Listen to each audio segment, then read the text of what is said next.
Hello friends, स्वागत है आपका फिर से एक नए वीडियो में। दोस्तों, आज हम लोग कॉन्स्टिट्यूशन के सीरीज में डीपीएसपी तक चले आए हैं। डीपीएसपी का यहाँ पर दूसरा नाम लिखा गया, यहाँ पर राज्य के नीति निर्देशक तत्व। इसको समझने वाले हम लोग आज। चलिए तो स्टार्ट करते हैं। दोस्तों, पिछले क्लास में हम लोगों ने पढ़ा था यहाँ पर मौलिक अधिकार को। मौलिक अधिकार का वर्णन है भारतीय संविधान के 3 में मिलता है और अनुच्छेद यहाँ पर 12 से लेकर के 35 के बीच में मिलता है। उसके बाद मूल संविधान में हम पढ़े थे कि 7 मौलिक अधिकार था, लेकिन अभी वर्तमान समय में मौलिक अधिकार की संख्या 6 है। इसको पढ़ लिए थे।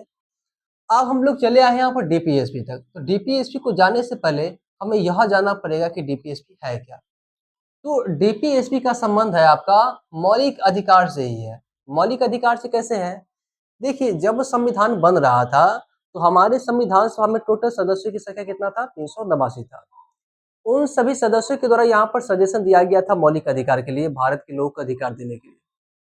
उसके बाद यहाँ पर क्या है, बहुत सारे मौलिक अधिकार रखे गए, लेकिन बहुत सारे मौलिक अधिकार उस समय भारत सरकार है देने में सक्षम नहीं था, कैपेबल नहीं था।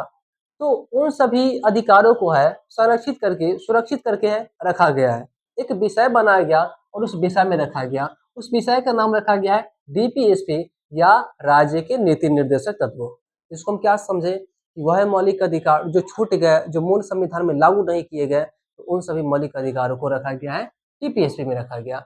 और कहा गया क्या कि जैसे जैसे राज्य है, जैसे जैसे देश है सक्षम होगा, इन सभी मौलिक अधिकार जो छूट गया है, लागू नहीं कर पाया है, उसको अपने राज्य में लागू करेगा। ठीक है, चलिए सबसे पहले यहाँ पर डीपीएसपी से प्रश्न बनता है, आपका बेसिक प्रश्न बनता है। तो पहले बेसिक प्रश्न हम देख लेते हैं। राज्य के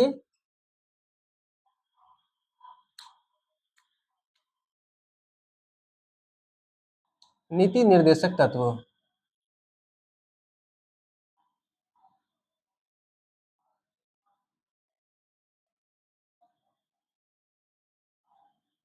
का वर्णन भारतीय संविधान के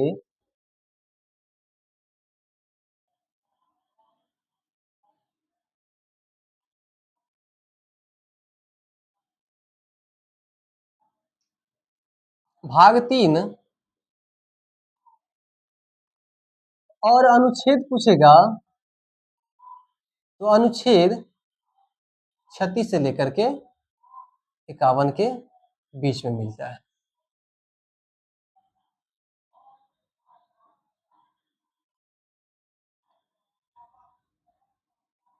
ठीक है, डीपीएसपी का वर्णन किस भाग में? भाग 3 में किया गया है।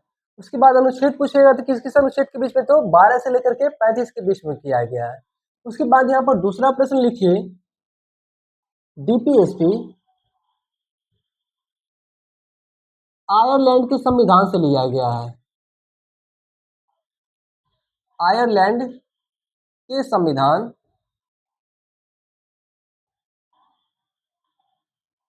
संविधान से लिया गया है।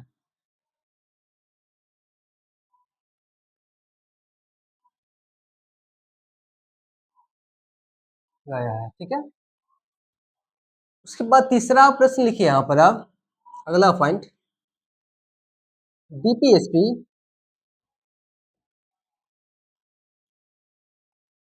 की प्रकृति गैर न्यायिक है।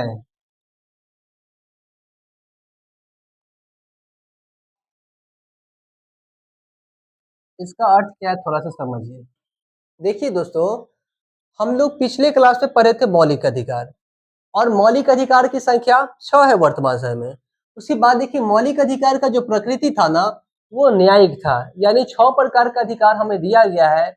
अगर किसी समूह के द्वारा, किसी दल के द्वारा या संगठन के द्वारा या किसी व्यक्ति के द्वारा है, उन सभी मौलिक अधिकारों से किसी व्यक्ति को वंचित किया जाता है, वो न्यायालय में जा सकता है उस व्यक्ति, समूह, संगठन के खिलाफ में। उसके बाद वहां पर क्या करेगा, न्यायालय उसको न्याय देगा। ठीक है, न्याय देगा। लेकिन हम लोग यहाँ पर डीपीएससी में जितना भी यहाँ पर मौलिक अधिकार छूटा हुआ था, उसको इसमें रखा गया है, और इसमें हम मांग नहीं सकते हैं। ये सरकार है, जैसे जैसे सक्षम होगा उस प्रकार से लागू करेगा अपने अपने क्षेत्रों में। ठीक है, तो न्यायालय में यहाँ पर क्या है, यह सॉरी, डीपीएससी की प्रकृति यहाँ पर गैर न्यायिक है। ठीक है, यानी हम मांग नहीं सकते हैं। सरकार लागू करेगा अपने अपने क्षेत्र से। अब आगे लिखिए, डीपीएसपी को बाबा साहेब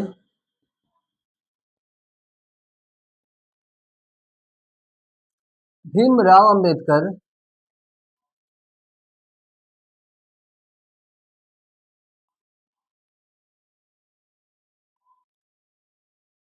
भीमराव अंबेडकर ने अनोखा सिद्धांत कहा है। अनोखा सिद्धांत कहा है। देखिए, बाबा साहेब भीमराव अम्बेडकर बहुत ही बड़े विद्वान व्यक्ति थे, ठीक है। इसलिए इन्होंने क्या कहा, यहाँ पर मौलिक अधिकार के संबंध में बहुत सारे टिप्पणी किया है। उसके बाद यहाँ पर डीपीएसपी के संबंध में ये टिप्पणी किए हैं। डीपीएसपी के संबंध में क्या कर रहे हैं, ये अनोखा सिद्धांत है, यानी यह मौलिक अधिकार यहाँ पर जो रखा गया है वो सब लागू नहीं किया गया है, इसलिए इस पर रखा गया है। और जैसे जैसे राज्य है अपने राज्य में यहाँ पर क्या करेगा, कैपेबल होगा, सक्षम होगा, उसके बाद अपने अपने राज्य में इसको लागू करेगा। इसलिए इन्होंने क्या कहा है, अनोखा सिद्धांत कर दिया है डीपीएसपी को, ठीक है, डीपीएसपी को कहा है। चलिए, उसके बाद अब आगे लिखिए अगला पॉइंट, डीपीएसपी का उद्देश्य है लोक कल्याणकारी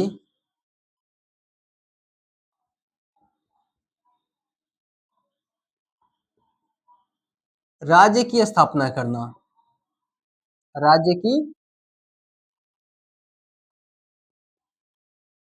स्थापना करना।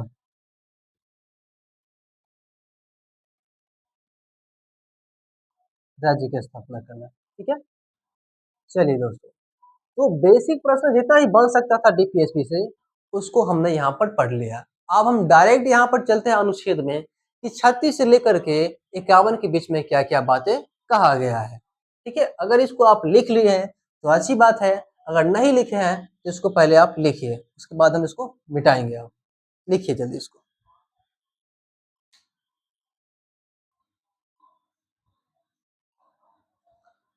ठीक है दोस्तों, इसको हम अब मिटाते हैं।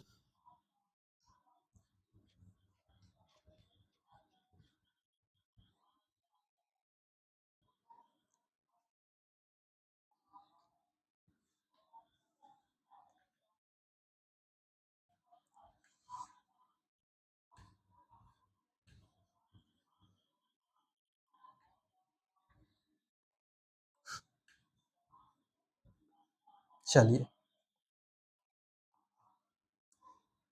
डीपीएसपी का वर्णन है भाग 4 में मिलता है। उसके बाद अनुच्छेद पूछे तो 36 से लेकर के 51 के बीच में है। लिखिए, अनुच्छेद 36। सबसे पहले अनुच्छेद 36 लेंगे।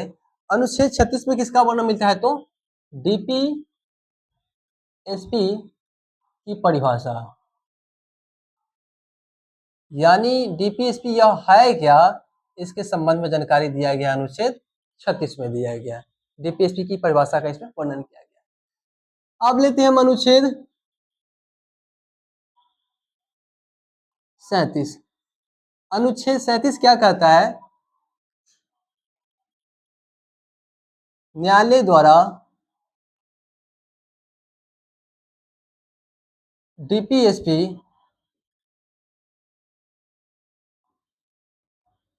लागू नहीं किया जा सकता है। लागू नहीं किया जा सकता है। इसका मतलब क्या है, थोड़ा समझिए। जहां हम देखें कि मौलिक अधिकार, तो मौलिक अधिकार में किसी प्रकार का यहाँ पर मौलिक अधिकार का हनन होता है तो वहां पर डायरेक्ट यहाँ पर सर्वोच्च न्यायालय, उच्च न्यायालय है, आगे आ जाता है उसको संरक्षित करने के लिए।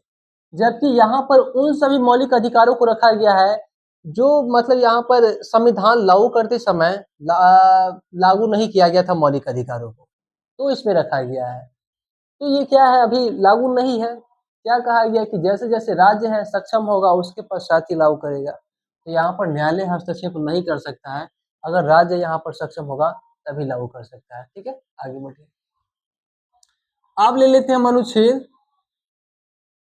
38। अनुच्छेद 38 क्या कहता है? सामाजिक, राजनैतिक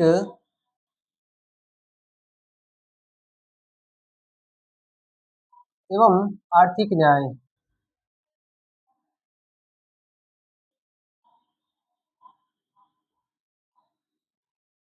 लोक कल्याणकारी राज्य की स्थापना।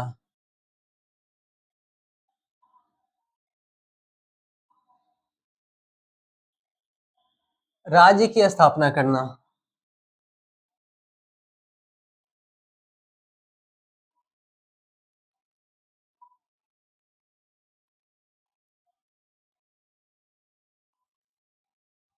अनुच्छेद 38 क्या कर रहा है? सामाजिक, राजनीतिक एवं आर्थिक न्याय, लोक कल्याणकारी राज्य की स्थापना करना।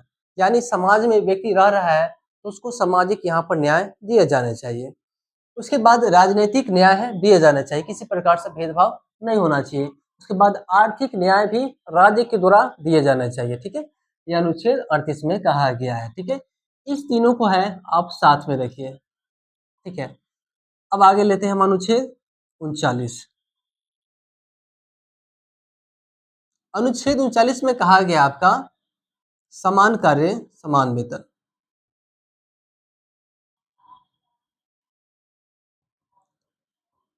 समान वेतन, वो भी मेल और फीमेल के बीच में, मेल और फीमेल के बीच में समान कार्य समान वेतन। यानी महिला है, कोई कार्य कर रही है और वही कार्य पुरुष कर रहा है, तो यहाँ पर भेदभाव नहीं होना चाहिए। जितना पैसा है पुरुष को दिए जा रहे हैं उतना पैसा महिलाओं को भी देना चाहिए। ठीक है, यह कहा गया अनुच्छेद 39 में कहा गया। ऐसा नहीं है कि मतलब 1000 रुपया है तनख्वाह मिल रहा है एक दिन का पुरुष को, तो 500 रुपया महिला को क्यों मिलेगा भाई? यह सब है क्या करना चाहिए? बराबर करना चाहिए। ठीक है, महिला और पुरुष के बीच में अनुच्छेद 39 में कहा गया है कि जो भी राज्य चाहता है कि समान कार्य समान वेतन अपने राज्य में लागू कर सकते हैं तो उसको कर सकते हैं अनुच्छेद 39 के तहत। ठीक है, अब आगे बढ़िए। अब अनुच्छेद 39 का क जोड़ा गया है संविधान संशोधन के द्वारा, 42वें संविधान संशोधन 1976 के तहत। और इसमें आपका वर्णन मिलता है क्या? समान अवसर के आधार पर, समान अवसर के आधार पर न्याय देना है।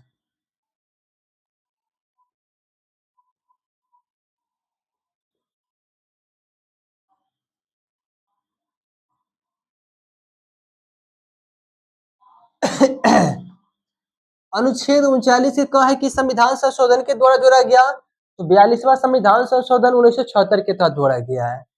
और इसमें क्या कहा गया है? समान अवसर के आधार पर न्याय देना। इसका मतलब यह है कि राज्य में यहाँ पर किसी प्रकार का अवसर निकाला जाता है, सरकारी वैकेंसी निकाली जाती है या सरकारी सुविधाएं निकाली जाती है, तो उसमें सभी को समान रूप से यहाँ पर सहभागिता देना चाहिए। ठीक है, सभी को समान रूप से अधिकार देना चाहिए। ऐसा नहीं है कि मतलब किसी खास रिलीजन हो गया या किसी खास कास्ट के लिए यहाँ पर ही मतलब वैकेंसी में मतलब यहाँ पर भाग दे, ऐसा नहीं है। सभी लोगों को मतलब यहाँ पर समान रूप से सहभागिता देना चाहिए। ठीक है, यह है। तो 39 और 39 को है एक साथ आप रखिए। उसके बाद हम आगे बढ़ते हैं अनुच्छेद 40। अनुच्छेद 40 में क्या कहा गया आपका? पंचायती राज व्यवस्था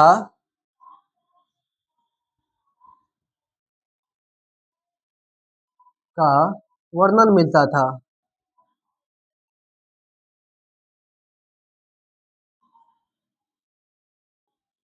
मिलता था। देखिए दोस्तों, थोड़ा सा इसको समझिए क्या है। विश्व में हम देखें तो हर एक देश में यहाँ पर संघात्मक शासन व्यवस्था है, लगभग लगभग यहाँ पर लोकतांत्रिक देशों में। और सरकारें यहाँ पर संघात्मक शासन व्यवस्था दो स्तर पर होता है, एक केंद्र में होता है और एक राज्य में होता है। लेकिन भारत में भी संघात्मक शासन व्यवस्था लागू है, लेकिन यहाँ पर सरकारें तीन स्तर पर है, त्रिस्तरीय शासन व्यवस्था है। एक यहाँ पर केंद्र में होता है सरकार, दूसरा यहाँ पर राज्य में होता है सरकार, और तीसरा यहाँ पर पंचायत स्तर पर भी सरकार देखने को मिलता है, मुखिया सरपंच हो गया, ठीक है, प्रमुख वगैरह हो गया, यह सब है। तो पंचायती राज व्यवस्था का जो वर्णन मिलता था अनुच्छेद 40 में मिलता था, अनुच्छेद 40 में मिलता था। लेकिन मूल संविधान जब इसको लागू किया गया था तो उस समय यहाँ पर इसको संरक्षित करके रख दिया गया, क्योंकि मौलिक अधिकार के तहत इसको लागू नहीं किया गया था। ये बचा हुआ मौलिक अधिकार है। तो इसको लागू कब किया गया? 1959 में लागू किया गया पहली बार पंचायती राज व्यवस्था को। और सबसे पहला जो यहाँ पर राज्य है पंचायती राज व्यवस्था को लागू करने वाला, राजस्थान। और राजस्थान का अगर जिला कोई पूछ देगा तो नागौर जिला है, जहां पर पहली बार है 1959 में पंचायती राज व्यवस्था को लागू किया गया था। ठीक है, पंचायती राज व्यवस्था को लागू किया गया। अब हम आगे बढ़ेंगे। अब अगर इसको आप लिख लिए हैं तो ठीक है, अगर नहीं लिखे हैं तो इसको लिखिए, क्या है कि हम इसको मिटाएंगे।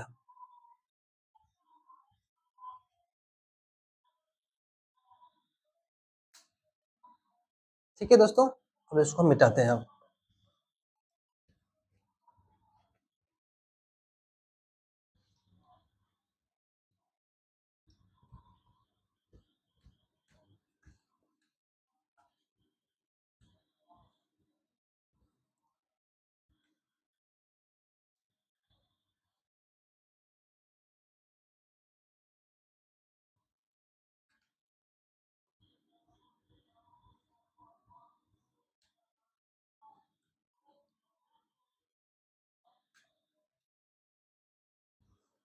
चलिए, अनुच्छेद 40 तक हो गया। अब अनुच्छेद 41 लेते हैं।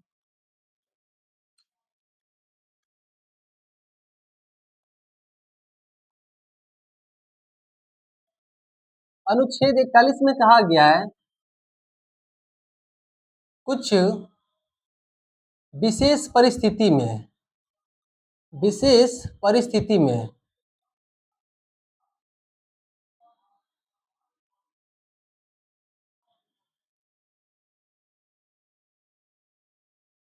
काम एवं शिक्षा पाने का अधिकार, काम एवं शिक्षा पाने का अधिकार।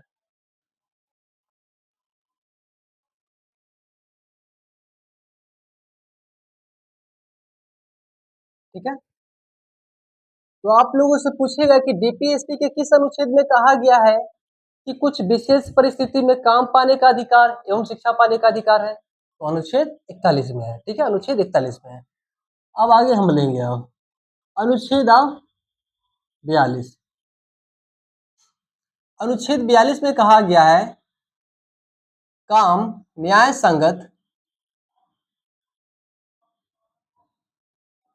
एवं मानवीय दशा में होना चाहिए।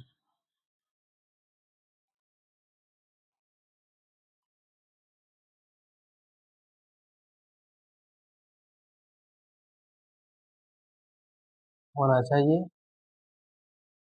अब ऐसा नहीं है कि काम दिया गया है तो काम के तहत वहां पर जो मजदूर गया है उसको पूरा दिन खटा है, ऐसा नहीं है भाई। अनुच्छेद 42 में कहा गया है कि अगर किसी को काम दिया गया है तो काम है न्याय संगत होना चाहिए, उसके बाद मानवीय दशा में होना चाहिए। मानवीय दशा मतलब ज्यादा देर काम नहीं कराना है, लिमिट समय तक ही काम कराना है, 8 घंटा तक ही काम कराना है, उसके बाद बहुत ज्यादा बोझ उसको नहीं देना है। ठीक है, यह कहा गया अनुच्छेद 42 में। अनुच्छेद अब 43 पर हम आते हैं। अनुच्छेद 43 क्या कहता है? कुटीर उद्योग को बढ़ावा देने का प्रावधान। कुटीर उद्योग को बढ़ावा देने का प्रावधान।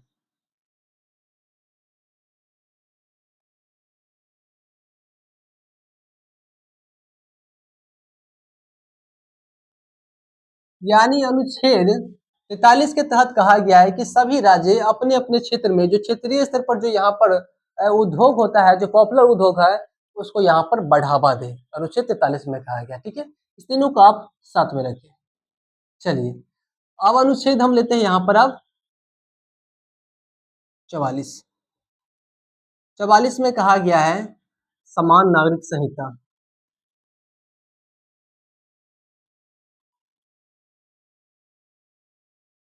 समान नागरिक संहिता का इसमें वर्णन किया गया है।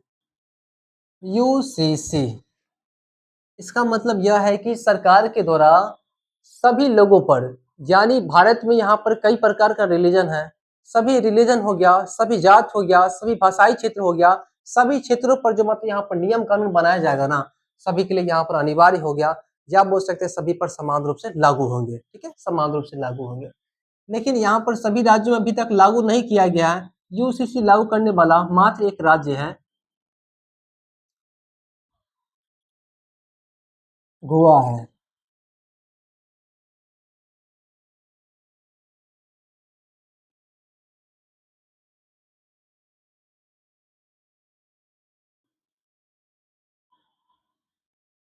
गोवा है। ठीक है, गोवा है। अब हम आगे बढ़ेंगे। अनुच्छेद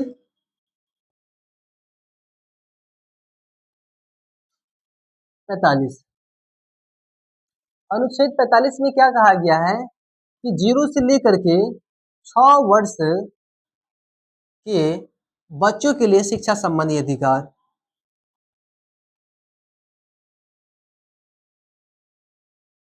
शिक्षा संबंधी अधिकार,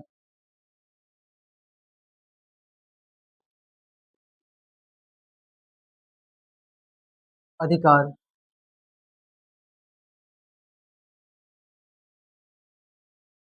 राज्य सरकार मुहैया कराएगा।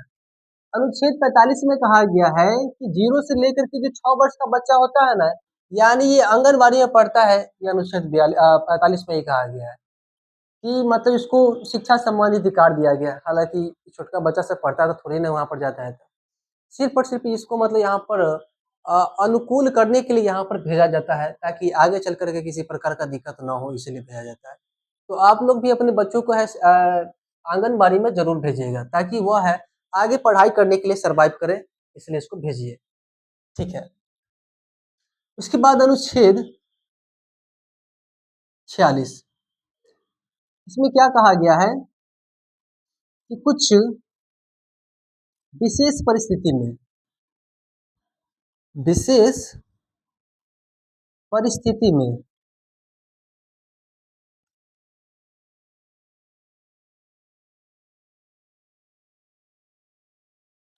एससी, एसटी, ओबीसी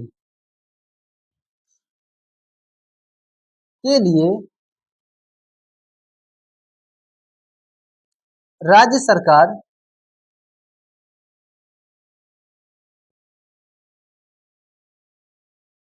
आर्थिक,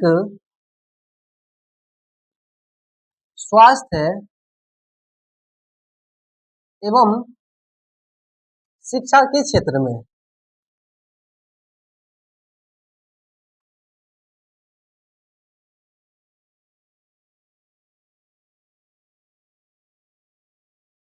प्रोत्साहन देगा,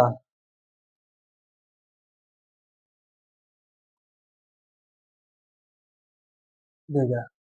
अनुच्छेद 46 में क्या कहा गया है कि कुछ विशेष परिस्थिति में ही, एससी हो गया, एसटी हो गया, ओबीसी हो गया, के लिए राज्य सरकार क्या करेगा, आर्थिक क्षेत्र में, स्वास्थ्य के क्षेत्र में एवं शिक्षा के क्षेत्र में यहाँ पर विशेष प्रोत्साहन देगा।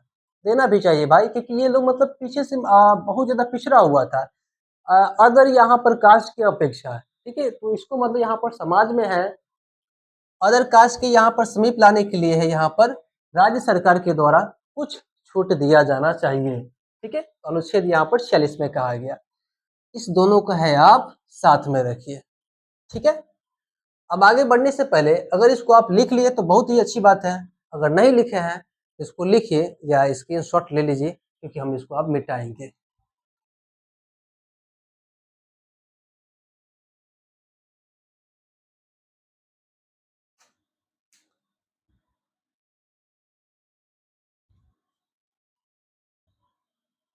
चलिए जी, इसको हम अब मिटाते हैं।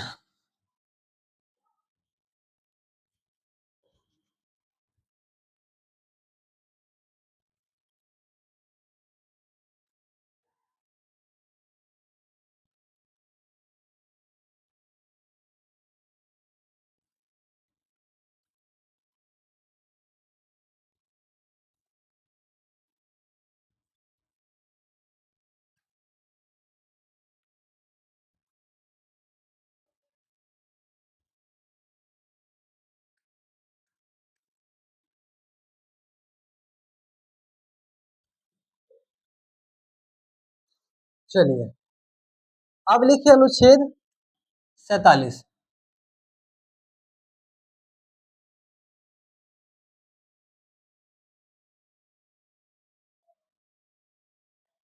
अनुच्छेद 47 इसमें आपका वर्णन मिलता है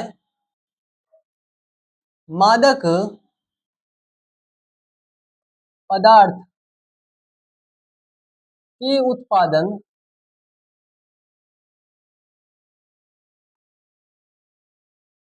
सेवन एवं बिक्री पर प्रतिबंध।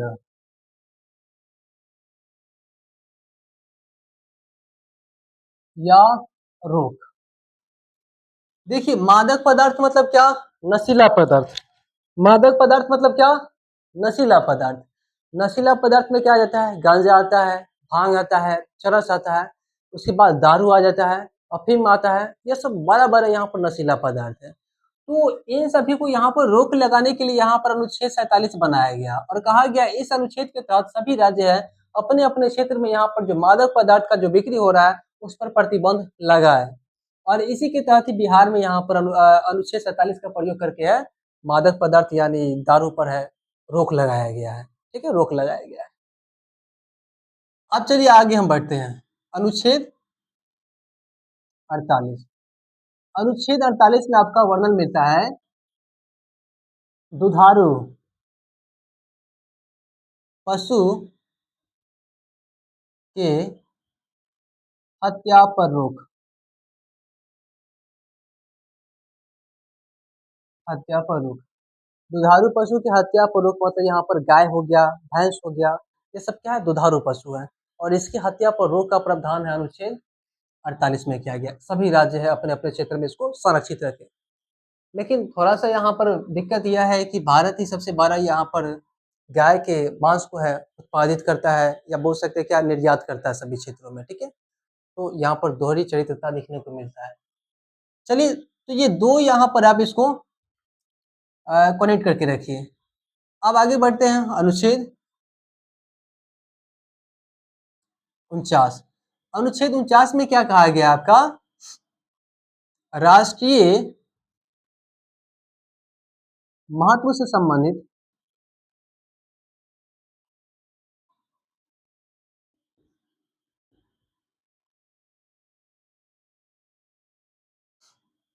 राष्ट्रीय महत्व से संबंधित स्मारकों का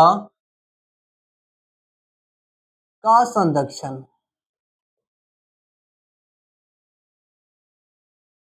संरक्षण का इसमें वर्णन किया गया है। देखिए अनुच्छेद 49 के तहत कहा गया है कि राष्ट्रीय राष्ट्रीय स्मारक से संबंधित स्मारकों का संरक्षण।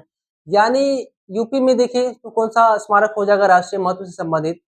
तो ताजमहल हो गया, देश से संबंधित है, बहुत महत्व है देश के लिए। उसके बाद देखिए और भी बहुत सारे मंदिर हो सकता है वहाँ पर और भी बहुत सारे मस्जिद हो सकता है। उसके बाद और भी सारे यहाँ पर बौद्ध मंदिर हो सकता है, बौद्ध धर्म से यहाँ पर तीर्थ स्थल हो सकता है, जैन धर्म से हो सकता है या एनी रिलीजन हो सकता है, कोई भी हो सकता है, तीर्थ स्थल हो सकता है। तो राष्ट्रीय अगर महत्व से संबंधित है तो उसको सुरक्षित करना किसका काम है? तो भाई यूपी का काम है। ठीक इसी प्रकार से हम बिहार में चले तो बिहार में भी बहुत सारे यहाँ पर राष्ट्रीय महत्व से संबंधित स्मारक होगा भाई। या तो हो सकता है कि हिस्टोरिकल स्थल होगा या तो हो सकता है क्या कि ज्योग्राफिकल प्लेस होगा। तो उसको संरक्षित करना बिहार का दायित्व है। अनुच्छेद 49 में यह कहा गया है। उसके बाद हम मान सकते यहाँ पर ले सकते हैं कि लाल किला। तो लाल किला कहाँ पर है? दिल्ली में है। तो दिल्ली एक प्रकार का क्या है? यूटी है। तो उसको सुरक्षित करना उसका दायित्व बनता है। सभी अपने अपने क्षेत्र में क्या करेगा? राष्ट्रीय महत्व से संबंधित स्मारकों का संरक्षण देगा। ठीक है, अनुच्छेद 49 के तहत कहा गया। अब आगे बढ़ते हैं। अनुच्छेद 50। अनुच्छेद 50 इसमें क्या कहा गया है? न्यायपालिका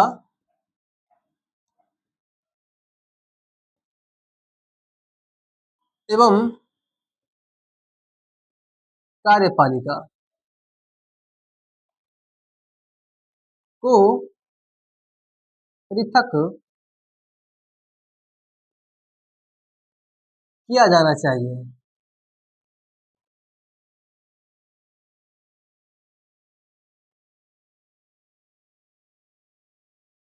अनुच्छेद 50 में कहा गया है कि न्यायपालिका एवं कार्यपालिका आपस में पृथक ही होना चाहिए। इसका मतलब यह है कि हमारे देश में न्यायपालिका क्या है भाई? डिस्ट्रिक्ट कोर्ट है, हाई कोर्ट है, उसके बाद सुप्रीम कोर्ट है, या ना है। और कार्यपालिका देखिए तो दो स्तर पर है, एक आपका केंद्र में होता है और एक आपका राज्य में होता है। और कार्यपालिका का हेड अगर देखें तो इसमें आता है आपका राष्ट्रपति आता है, इसमें आपका आता है प्रधानमंत्री आता है। राष्ट्रपति होता है, संवैधानिक हेड होता है कार्यपालिका का, ठीक है। और वास्तविक जो हेड होता है प्रधानमंत्री होता है, यानी सारा कार्य है आपका देश में जो करता है प्रधानमंत्री करता है। मान लेते हैं हम क्या कि ये प्रधानमंत्री है, किसी देश से है, किसी मतलब यहाँ पर शिक्षा के क्षेत्र में या स्वास्थ्य के क्षेत्र में किसी प्रकार का डील किया है और उसमें बहुत सारा खर्च लगा होगा भाई डील में, ठीक है। मान लेते हैं कि मतलब 500 करोड़ रुपया खर्च हुआ है। उसके बाद यहाँ पर यह आया उस मतलब यंत्र को लेकर के, जो शिक्षा के क्षेत्र में यहाँ पर जो मतलब यंत्र है या स्वास्थ्य के क्षेत्र में से संबंधित यंत्र है या डिफेंस से संबंधित कोई यहाँ पर फाइटर जेट वगैरह हो सकता है, ठीक है, उसको लाया यहाँ पर। उसके बाद यहाँ पर बताया क्या कि 500 करोड़ रुपया का नहीं था, ये 1000 करोड़ रुपया का था। तो इसमें लग रहा है क्या घोटाला लग रहा है। हम इसको हम एज्यूम कर रहे हैं भाई, इसको पूरा एकदम सीरियसली नहीं ले लीजिएगा, एग्जाम्पल के लिए हम यहाँ पर एज्यूम करा रहे हैं। उसके बाद यहाँ पर आया तो संसद में यहाँ पर पता चल गया किसी यहाँ पर सदस्य को कि प्रधानमंत्री ने इतना ही पैसा में डील किया है। उसके बाद बढ़ा चढ़ा करके बोल रहा है कि इतना पैसा में हम खरीदे हैं इस फाइटर जेट को, या हो सकता है कि स्वास्थ्य से संबंधित या डिफेंस से संबंधित कोई यहाँ पर डील है। अभी पक्ष खूब हो हल्ला कर रहा है। उसके बाद संसद में इसको ले गया और संसद है कह रहा है कि हम न्यायालय तक जाएंगे। और न्यायालय में जब जाएगा तो सुप्रीम कोर्ट का यहाँ पर क्या होता है, मुख्य न्यायाधीश होता है, इसका जो हेड होता है।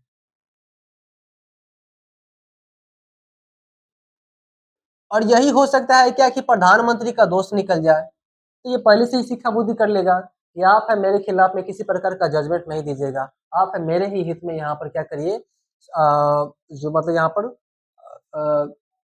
जजमेंट है दीजिएगा, ठीक है, जजमेंट दीजिएगा। तो कैसे यहाँ पर सजा दिला सकता है, इसको नहीं दिला सकता है जी। इसीलिए अनुच्छेद यहाँ पर 50 में कहा गया है कि न्यायपालिका और कार्यपालिका हमेशा में पृथक रहेगा, हमेशा पृथक रहेगा, ठीक है। चलिए अब आगे, अब लास्ट यहाँ पर अनुच्छेद लेते हैं हम, यहाँ पर अब 51 अनुच्छेद। 51 अनुच्छेद में कहा गया है आपका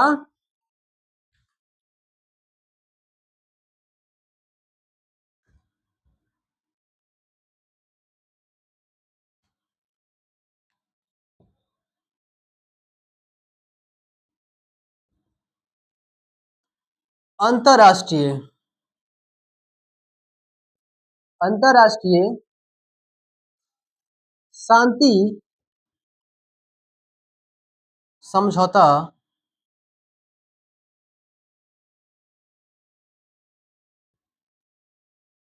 भारत सहभागिता देगा।